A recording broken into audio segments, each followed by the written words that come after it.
5 simple steps for a perfect tennis backhand with 3-time national champion Luka Vukovic. But the catch is, I've never played tennis before, and Luka here says he can absolutely transform my swing in just 20 minutes. Can you? Yep, we're gonna get there. Okay. So the first step is the grip, right? So the grip is very important. So as you can see, you were hitting a one-handed backhand. Yes. So there's 2 backhands. Okay. There's one-handed, and then there's two-handed. Right. So you were hitting the one-handed, so we're gonna learn the one-hander today. Okay. So the grip is what we call a continental. We take the racket right in front, and we put our hand straight on the racket, basically. Okay. So straight on, that's pretty good, maybe a little bit left. Do we have a V here going on? We have a little bit, yeah, exactly. We have a V, and as you can see, there's that line right there on the racket that we want to have our knuckle on that line. Knuckle on this line. On this line, right? Okay. Exactly. And just a little bit down, right? Because we want to have our wrist right down here. We don't want to be up on the racket like that. So down here, and that looks perfect. Okay. Exactly. Let's try it with just this grip. Here we go. Slap. What the? Slap. You got to go in front more. That's there you go. In front. Good. In front of that right leg. Wait. Okay, let's hit a few. Front. Good. Okay, one more. Okay. Okay. It's not great yet. I do feel right now I'm using all wrist. That's probably why I'm not hitting it, but that's what our other steps are gonna fix, right? Yep, exactly. Okay, so step 2, we're gonna talk about the lead leg. So we want the right leg, again, a little bit in front of the back leg. So see how I'm in pretty good line here. I'm kind of like shoulder width, and I'm gonna try and lean on my right leg throughout my shot. So this is gonna help that contact point that we talked about. If our contact point, if we're leaning back on this leg, this is not good, and now our contact point's behind us. Right. Whereas if we lean on the right, our contact point's a little bit in front of our right leg. Right. That's what we ideally want. If people were to do like a test themselves at home to find their contact point, what would you do? Is there some sort of balance drill?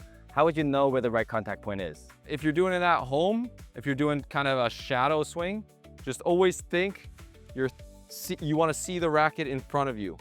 So if you don't see the racket, if you're looking here and you're not going to see the racket, that's bad contact. So you want to be seeing the racket. Now it's in front, this is good contact. Same on the backhand. It's in front of me, I can see my racket, it's good.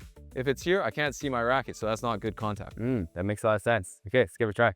Try in front. Good. Right leg leads. Good. Nice. In front of that right leg, in front. Good. Front. Ooh. Don't go up, go in front, Okay, some things are better and some things are worse. What is better for me is I think my tempo is better. Yeah. One thing that was hard is you keep saying in front, but maybe I don't fully understand why am I not doing in front? This is gonna tie into that third step that we talked about. So it's very important, even though we're hitting with one hand, our left hand is still a very important use. So we wanna hold our left hand kind of on the throat. So this is the throat of the racket right here. And see how I'm kind of lifting my left elbow up. So exactly. So now, before you were doing this, you were going one hand. Yes. Now we want to make sure this left elbow is leading and it's away from my body. And then this allows me to swing more freely and open my chest. Okay, right, makes sense. Here we go. Left elbow. So lift your left elbow. Lift. See how you're not really lifting. Okay. You're kind of going still here, very low. So we want to make sure this left elbow is lifting up here so we can extend. If we go here. Right, is there another way to understand this? Right now I'm not lifting, which is causing the contact point to do what? To be late and a much shorter racket path, which is what we don't want. That's why the ball kind of keeps ending up in the net. So if we think of this elbow, think of it as pushing up and away from you. So if it pushes up and away, now we have very good space in the shot. See, that's very good space. So now we can really extend our arm in front at contact. So we don't want that arm to be bent at contact. Okay, let's give this a try. Nice. Right leg, lead. Little late. Turn. Nice. Not bad. Right now, the thing I feel like I'm struggling with, I feel like my racket is not connected to my body. It's loose around, right? So do one of our previous steps here resolve that? I'd say the biggest thing with the body is what we talked about earlier. So you want to make sure you're stepping on from the back leg to the front leg. What am I doing right now? it seems like you're kind of stepping on this leg and slapping like this. So I don't see your body weight really leading you into the shot. Right. See where my balance is and my contact point. So most of the mistakes you make right now are in the net because I see you're kind of hitting it and going backwards. So would this be resolved by just following through more? A little more follow through, but it also starts with that leg. Right. So if we have that lead leg going out in front, that follow through is much better. Right. Okay. So going on to step 4, a very important step is that racket path. Right now, the racket path's a little bit too short. Yes. As you can see, we want that racket path to be a little bit more longer and a little more low to high. So we don't want to go this way. We want to go from here. We're dropping the racket a little bit below, and we're going kind of opening our chest above So that. in tennis, do most of the mistakes beginners make is too little racket path or too large racket path? Too little, too little. Okay. So the big thing is getting that swing a little longer, because the more beginner you are, the more you think you need to just use your hands Right. and bunt it and go short, whereas there's no pace, no power to that. Right. If we have that longer racket path, we actually have some power. Okay, so I'm imagining racket path, and it ties into previous steps where just I come back here and give myself space. Exactly, space, drop, Right. and then kind So of it's space, drop, and then forward. Yeah, just make sure it's kind of like connected, right? So see, I don't want to be super high with it. Yes. Exactly, space, down, forward. Okay, separate, forward. Good. A little too big a loop. I want you to get that shoulder back, Smaller loop. Okay. shoulder back, drop, hit. You're not getting your shoulder back enough. Not enough. Not enough. So you're still going from here, and then you're swinging here, and you're swinging in front. Okay. So I want you to feel the first step is very important, that we get the shoulder back to here. Back. This is where we start the swing. Okay. So as soon as I'm throwing you the ball, shoulder back to here. Got it. Once the ball bounces, we go down, and then we're trying to hit in front. Back. That's better. You just got to go into the ball. Yes, there it is. Back, in. Now that's much better. Better Yes. timing. Good. Keep that time. Back, in. Good. As soon as I throw, get your shoulder back. Good. That's what.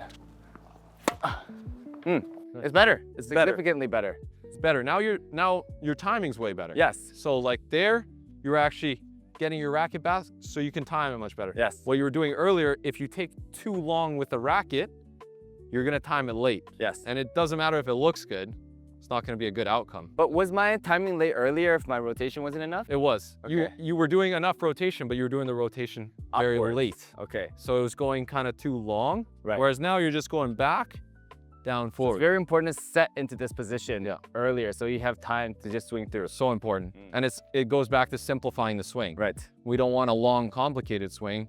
We want a shorter, simple swing so Right. we have good timing. Okay. All right.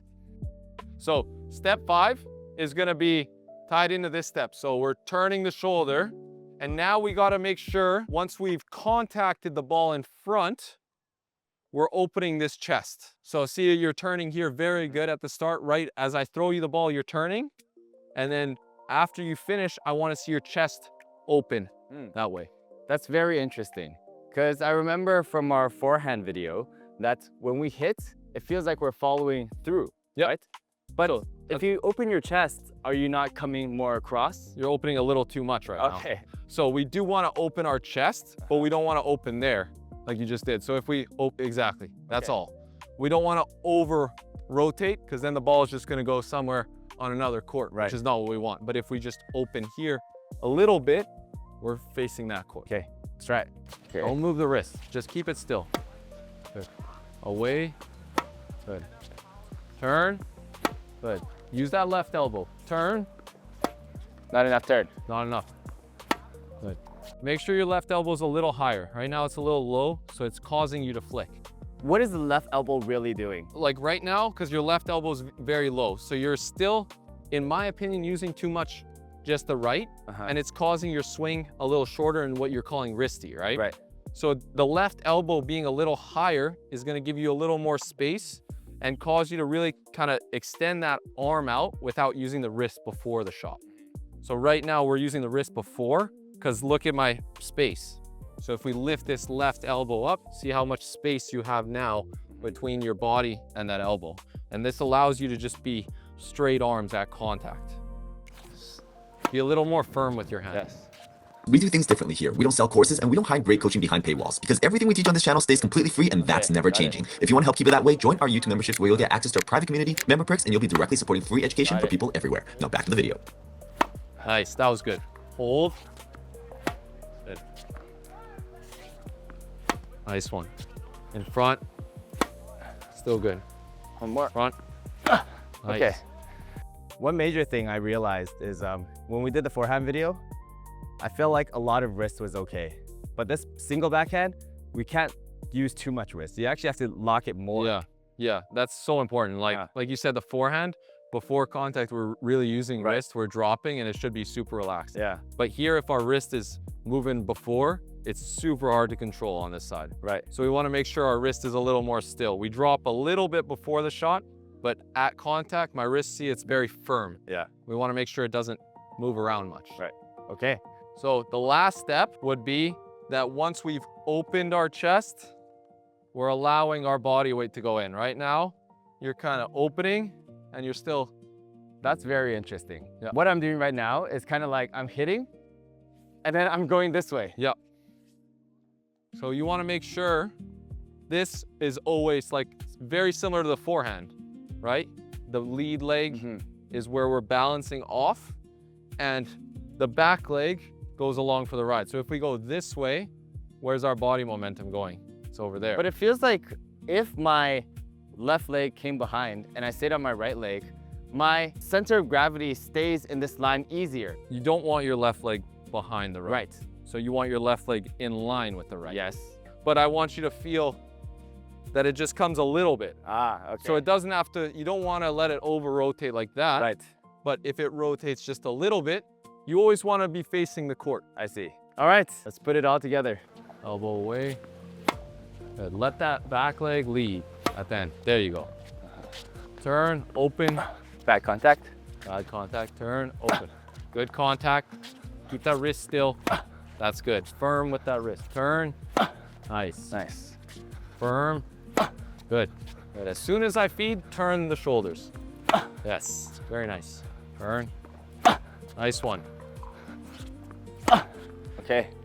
Not bad. I think that's pretty good for a 20-minute lesson. Quite good. I saw a big improvement, especially on the last two steps. Right. It looked a lot cleaner, more in front, and it looked like you were really not using the wrist too much, which was a big problem at the start. But next time you recommend, if someone's never played tennis, they learn the two-hand backhand first? I would definitely say the two-hander is the more popular shot and much easier to learn. Okay. If you guys enjoyed this video, make sure to like and subscribe and check out Luka in the description down below.